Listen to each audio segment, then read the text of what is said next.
Selamat datang. Di depan saya ada Xiaomi 17 dan hari ini saya akan menunjukkan kepada Anda bagaimana cara mengambil screenshot di perangkat ini.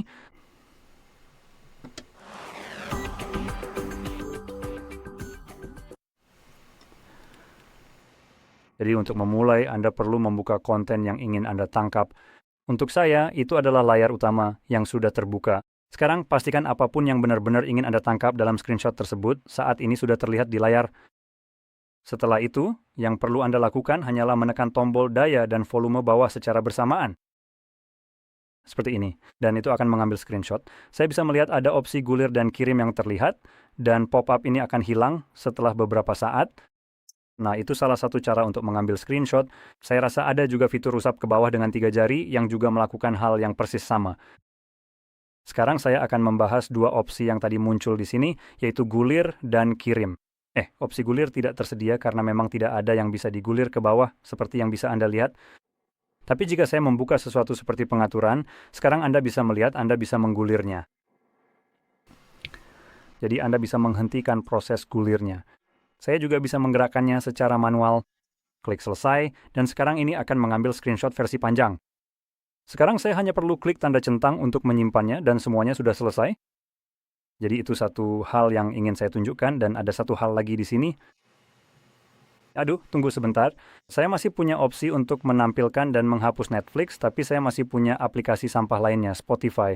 Halo, dan saya membuka ini untuk suatu alasan, jadi mari kita coba ambil screenshot di sini sekarang. Kata coba di sini cukup berat maknanya. Seperti yang Anda lihat, tidak terjadi apa-apa. Dan pada saat Anda mungkin mendapatkan pop-up, ya, itu dia. Tidak bisa mengambil screenshot halaman ini. Kenapa? Karena, ya, silakan saja kalau mau kesal sendiri. Ini juga terjadi di Netflix atau sebagian besar platform streaming lainnya. Sekarang, alasan kenapa ini terjadi saya ingin menjelaskannya supaya kamu tahu apa yang sebenarnya sedang terjadi dan bagaimana pada dasarnya untuk membalas aplikasi sampah ini adalah baik screenshot maupun perekaman layar sama-sama menggunakan opsi tertentu. Saya rasa namanya draw over other apps, sepertinya itu namanya sekarang, tapi namanya tidak terlalu penting. Yang penting adalah pada dasarnya, fitur ini memungkinkan screenshot atau perekaman layar untuk menangkap gambar dari apa yang terlihat di layar, dan aplikasi punya opsi untuk memblokirnya.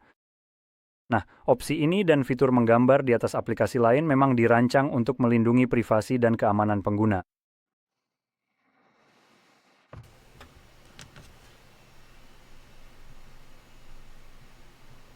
Wah, sekarang saya benar-benar merasa sangat aman dan terlindungi setelah melihat pop-up ini. Dalam kasus apapun, fitur ini sebenarnya digunakan dengan benar di aplikasi bank. Jelas saja mereka melakukan ini untuk melindungi uangmu, dan jika kamu membayangkan ada semacam malware di perangkatmu, semacam virus yang menggunakan fitur ini seperti screenshot atau perekaman layar untuk melihat apa yang kamu masukkan sebagai PIN atau kata sandi bankmu, itu akan sangat merugikan keamanan bankmu. Membuatnya, pada dasarnya siapa saja, membuat siapapun bisa masuk ke dalamnya.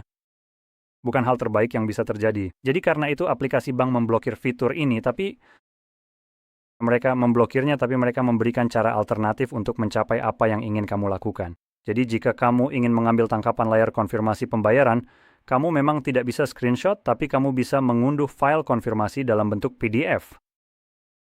Jadi mereka memberikan opsi lain yang bisa saya gunakan sebagai gantinya. Yang tidak memberikan saya opsi lain adalah barang brengsek yang satu ini. Ini akan diblokir begitu saja. Dingin. Bagus sekali, dasar bodoh. Hal yang sama berlaku untuk Netflix atau platform streaming lainnya seperti Hulu, HBO, Paramount, dan platform-platform sampah lainnya. Saya membicarakan hal ini karena menurut saya, aplikasi apapun yang bisa seenaknya mengutak-atik perangkat saya tanpa izin, sebaiknya pergi ke neraka saja. Jadi ketahuilah batasanmu, kau akan dihajar habis-habisan. Saya bahkan menggunakan versi bajakan dari aplikasi ini kalau perlu, hanya karena saya benar-benar benci barang ini. Sekarang, ini memang dirancang pada dasarnya untuk mencegah pembajakan. Seolah-olah itu urusanmu untuk melindungi korporasi yang malah mengambil uang darimu demi membantu mereka menghentikan pembajakan. Maaf, apa kamu dibayar untuk ini? Karena saya jelas tidak. Jadi karena itu kamu bisa saja bilang ke mereka untuk pergi ke neraka dan cari cara alternatif untuk mencapai apa yang kamu inginkan. Sekarang, kalau soal Spotify, mari jujur saja, di YouTube, kamu bisa ambil tangkapan layar di YouTube, atau mungkin kamu ingin video musik atau apapun itu. Spotify sebenarnya tidak punya video musik, tapi ya sudahlah. Tapi kalau kamu mau melakukan itu, kamu bebas menggunakan sesuatu seperti, entahlah, seperti yang saya bilang, YouTube. Atau, sebagai alternatif, kamu bisa cek Revanced. Mereka menawarkan versi Spotify yang sudah di-crack, yang pada dasarnya menghilangkan iklan dan bekerja hampir sama persis, hanya ada sedikit perbedaan. Intinya, itu aplikasi yang sama, hanya sedikit diubah. Ya, itu pasti akan lebih baik daripada yang versi default. Dan hey, satu hal lagi, kalau soal Spotify, saya benar-benar tidak ada masalah merekomendasikan opsi lain yang secara harfiah membajak mereka, karena sebenarnya Spotify memulai bisnisnya dengan membajak seluruh industri musik lewat LimeWire. Dan sekarang orang-orang brengsek yang sama ini malah bermasalah kalau kamu mencoba mengambil screenshot atau merekam layar di aplikasi mereka, dan itulah cara mereka menghentikan pembajakan. Maaf, apa maksudnya? Sebenarnya bagaimana kamu memulai bisnis? Ingatkan saya. Jadi, ya jangan merasa bersalah sama sekali karena melakukan itu. Untuk Netflix, jika ingin mengambil tangkapan layar film, kamu punya alternatif lain. Sekarang, saya tidak akan benar-benar menunjukkan kemana kamu harus pergi untuk mendapatkannya. Saya akan memberitahu kamu bagaimana cara mencarinya, tahu kan? Memberi mereka ikan atau mengajari mereka cara memancing, semacam itu. Jadi alasan lain saya melakukan ini adalah, jika saya menunjukkan tautan persisnya kepada kamu, kemungkinan besar dalam waktu sebulan, tautan itu sudah tidak berfungsi lagi. Itu salah satu yang dulu sering saya tunjukkan, tapi sekarang itu sudah tidak tersedia lagi. Sekarang saya akan menunjukkannya berdasarkan tautan yang sama, yang sudah tidak berfungsi, tapi itu bisa jadi titik referensi yang bagus untuk kamu mencari sendiri. Jadi kita akan membuka browser, karena memang disitulah kamu akan mengaksesnya, karena semuanya berbasis browser, artinya kamu tidak perlu mengunduh aplikasi apapun, dan karena kamu bisa mengambil tangkapan layar atau merekam layar di browser, kamu tidak akan diblokir. Jadi yang dulu sering saya tunjukkan adalah Pestream.mouth. Ini pada dasarnya adalah semacam layanan streaming film dan acara TV, tapi lewat browser secara gratis dengan antarmuka yang cukup intuitif dan sangat mirip dengan Netflix.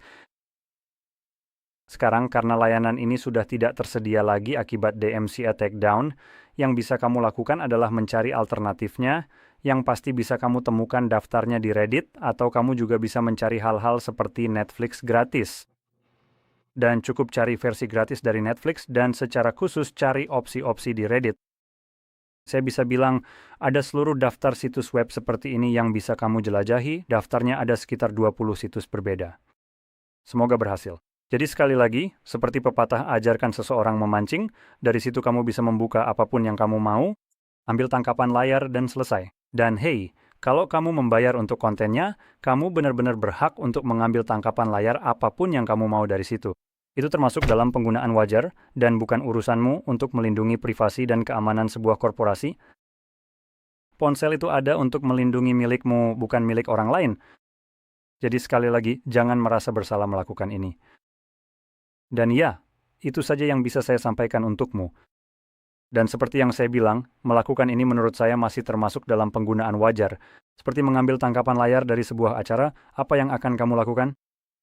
Mengambil 24 tangkapan layar per detik untuk pada dasarnya menangkap seluruh video. Maksudnya, apa sih yang sebenarnya sedang kita bicarakan?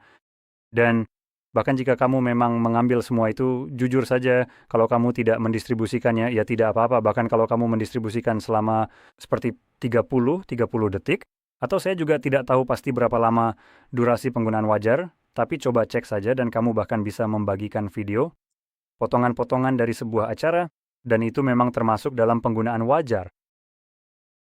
Jadi, bagaimanapun juga saya harap ini sangat membantu, dan jika iya jangan lupa untuk like, subscribe, dan terima kasih sudah menonton.